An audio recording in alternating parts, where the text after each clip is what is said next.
Le contexte de crise économique et financière que nous connaissons, de tensions internationales grandissantes, de tendances inflationnistes et d'un désengagement de l'État toujours plus grand, nous avons réussi à maintenir notre cap. Plus que jamais, dans ce monde instable, la région apparaît comme le seul acteur de stabilité pour nos habitants, pour les élus locaux et pour nos entreprises. Alors que de nombreuses collectivités et l'État sont en roue libre, nous avons, nous, tenu nos engagements d'une gestion rigoureuse, exigeante et responsable des deniers publics. Notre gestion, depuis 2016, nous permet d'avoir les reins solides. Preuve en est la note AA+, délivrée par l'agence de notation Standard & Poor's, alors que la note française a été dégradée à AA- en 2024. Eh bien, nous confirmons donc la qualité de gestion de la région avec une note 2 crans au-dessus de celle de l'État. Peu de collectivités peuvent s'en enorgueillir. Cette note nous permet d'éviter les dépenses supplémentaires liées au coût des emprunts. 169 millions d'euros ont ainsi été économisés en frais financiers entre 2016 et 2023, soit plus de 20 millions d'euros par an.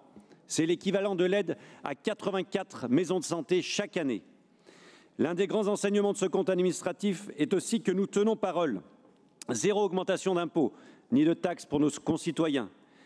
Et j'ajoute que nous continuerons, puisque je rappelle que nous avons annoncé que nous ne taxerons pas les entreprises, puisque nous avons renoncé à mettre en place une taxe additionnelle régionale mobilité, contrairement à bien d'autres acteurs, et notamment le Citral et la métropole de Lyon.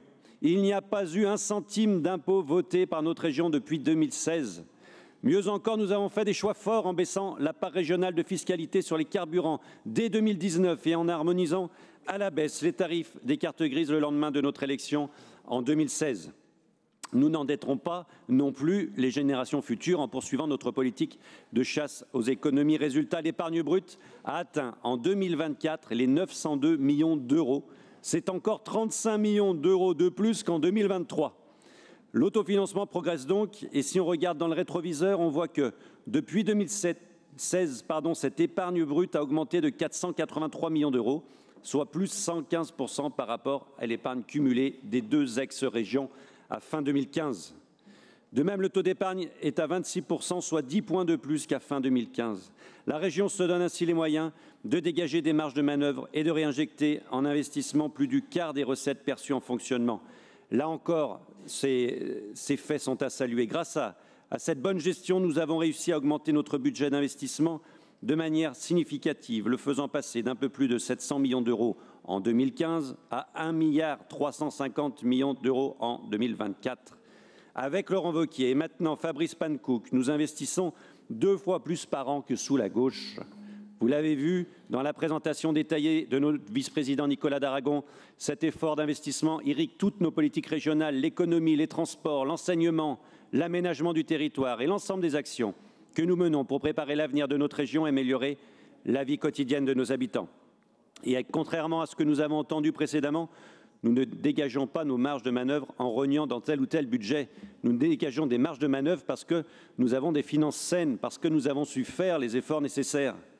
Le second grand motif de satisfaction de ce compte administratif est la poursuite de notre trajectoire de désendettement. Notre capacité de désendettement est de 2,8 années, quand la moyenne des régions françaises est de 6,2 années. Là encore, si on regarde dans le rétroviseur, on voit qu'entre 2010 et 2015, la dette cumulée des deux anciennes régions avait augmenté de 18%, passant bien au-delà de la moyenne nationale des régions. Et dire qu'aujourd'hui, ce sont les mêmes qui nous donnent des leçons. Monsieur Debat, vous n'avez donc aucune gêne, au moins de laisser parler l'un de vos collègues. C'est vous-même, ici, à la place de monsieur Daragon, qui présentiez il y a quelques années ce budget. Et vous nous dites que nous nous contentons de gérer le magot, alors que nous investissons 2 fois plus que quand vous-même vous présentiez le budget à cette tribune.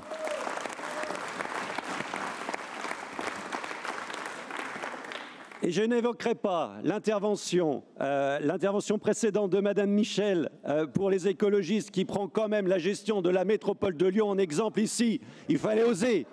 Non mais on ne compte plus. On ne compte plus les interventions du président de la métropole de Lyon pour dire qu'il ne pourra plus engager d'investissements nouveaux, pour dire qu'il augmente les impôts, pour dire qu'il augmente les taxes. Et tout ça sans investissement. Vous avez même osé parler des collèges. Mais rendez-vous dans les collèges de la métropole de Lyon et parlez aux parents d'élèves, aux enseignants qui voient toutes les subventions être retirées par la métropole de Lyon et son exécutif. Vous nous parlez de la culture, mais rendez-vous à quelques mètres d'ici. Au musée des Confluences, qui est-ce qui a baissé la subvention de façon incroyable au musée des Confluences? C'est la même métropole de Lyon et sa politique de gribouille en matière budgétaire. Alors,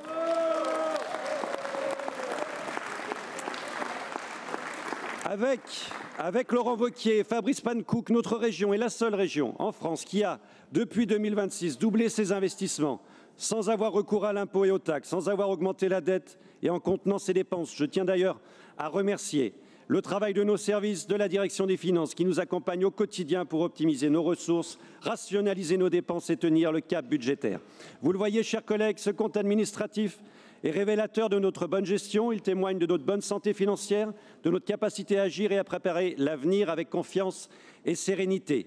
Nous pouvons être fiers d'appartenir à une région qui a le sens des responsabilités, qui tient ses engagements et qui investit massivement sans endetter les générations futures. Objectivement, si chacun sort de ses postures politiques, qui regarde avec honnêteté la réalité du compte administratif dans le contexte actuel, vous ne pouvez que donner quitus à notre président Fabrice Panckoucke pour la bonne gestion régionale. En approuvant ce compte administratif, nous ne validons pas simplement une série de chiffres. Nous montrons qu'une gestion exigeante et responsable est possible dans notre pays. Ce compte administratif est le reflet de la promesse que nous avions faite aux habitants d'Auvergne-Rhône-Alpes, investir plus au service des habitants et des territoires sans augmenter les taxes et les impôts et sans creuser la dette pour nos enfants. Je vous remercie.